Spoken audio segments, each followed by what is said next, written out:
Welcome to BRK cinema. Tollywood లో మంచి talented ఉన్న డైరెక్టర్స్ లో ఒకరు హరీష్ శంకర్. ఈ పేరుతో ప్రేక్షకులకు పెద్దగా పరిచయం అక్కర్లేదు.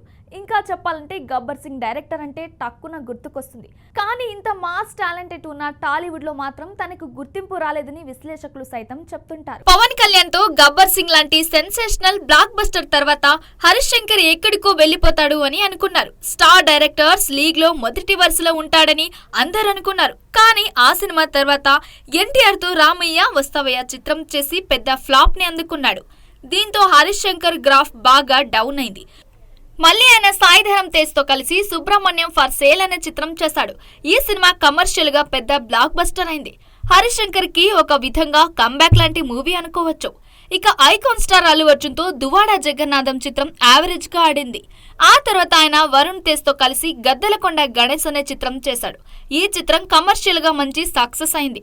కానీ ఈ సినిమా తర్వాత ఆయన దాదాపుగా 5 ఏళ్లు విరామం తీసుకుని మిస్టర్ బచ్చన్ చిత్రంతో మన ముందుకొచ్చాడు. ఈ సినిమా ఎంత పెద్ద ఫ్లాప్ అయిందో మన అందరికీ తెలిసిందే. ఇంత లాంగ్ గ్యాప్ రావడానికి ముఖ్య కారణం పవన్ కళ్యాణ్ తో ఉస్తాద్ భగత్ సింగ్ మూవీని ప్రకటించడం వల్లే. ఈ సినిమా పవన్ కళ్యాణ్ పొలిటికల్ బిజీ వల్ల ఆలస్యం అవుతూ వచ్చింది. ఇప్పటికీ ఈ చిత్రం ట్రాక్ లోనే ఉంది. కానీ మళ్ళీ ఎప్పుడు సెట్స్ మీదకు వెళ్తుందనే దానిపై క్లారిటీ లేదు. అందుకే హరీష్ శంకర్ తన సమయాన్ని ఇంకా వృధా చేసుకోవాలనే ఆలోచనలో లేడు. ఇతర హీరోలతో సినిమాలు చేసుకునే పనిలో పడ్డాడు. ఇప్పటికే బాలయ్యకి ఒక స్టోరీని వినిపించాడు. ఆయనకు బాగా నచ్చింది. త్వరలోనే చేద్దామని అన్నాడు.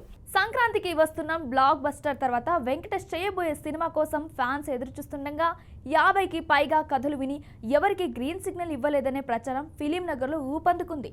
అదే ఒకవేళ మామూలు హిట్ అయి ఉంటే ఇంత ఆలస్యం చేసేవారు కాదేమో. కానీ తన రియల్ బాక్స్ ఆఫీస్ స్టామినా గుర్తొచ్చాక వెంకీ కాంబోలా ఎంపికలు ఆచితూచి అడుగులు వేస్తున్నారు. సంక్రాంతికి వస్తున్నామనే సినిమాతో విక్టరీ వెంకటేష్ గతంలో ఎన్నడూ లేని విధంగా భారీ విజయం అందుకున్నారు. ఎలాంటి అంచనాలు లేకుండా వచ్చిన ఈ సంక్రాంతికి వస్తున్నాం సినిమా ఏకంగా 300 కోట్లను కొల్లగొట్టేసింది. దీంతో విక్టరీ వెంకట్ ఆ విజయ పరంపరాని కొనసాగించే విధంగా కథలను ఎంచుకునేందుకు సమయం ఎక్కువ వేచిస్తున్నారట. అలాగే వచ్చిన కథలన్నీ విని వాటి నుంచి మంచి కథను పిక్ చేసుకుంటున్నాడు. రీసెంట్ గానే విక్టరీ వెంకటేష్ కి హరీష్ శంకర్ ఒక స్టోరీని వినిపించాడట. అంతకు ముందు సానుకూలంగా స్పందించిన వాళ్లకు సైతం వెయిటింగ్ లిస్ట్ లో పెట్టి తాజాగా హరీష్ శంకర్ కథను ఓకే చేసుకున్నట్లు సమాచారం. అంటే వెంకటేష్ 77వ డైరెక్టర్ ని దాదాపుగా లాక్ చేసుకున్నారని తెలిసింది. సంక్రాంతికి వస్తున్నాం చిత్రం తర్వాత దాదాపుగా 60 స్టోరీలను రిజెక్ట్ చేసిన వెంకటేష్ కి హరీష్ శంకర్ వినిపించిన స్టోరీ విచ్చలవిడిగా నచ్చేసిందట.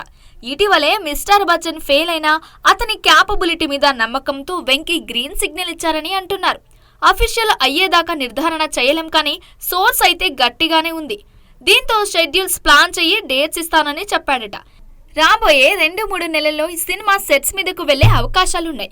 పవన్ కళ్యాణ్ చేతిలో ప్రస్తుతం హరిహర వీరమలు, ఓజీ చిత్రాలున్నాయి. ఈ 2 పూర్తయ్యేలోపు సెప్టెంబర్ నెల కూడా వచ్చేస్తుంది. అందుకే ఈ గ్యాప్ లో హరీష్ శంకర్ వెంకటేష్ తో సినిమాని ప్లాన్ చేశాడు.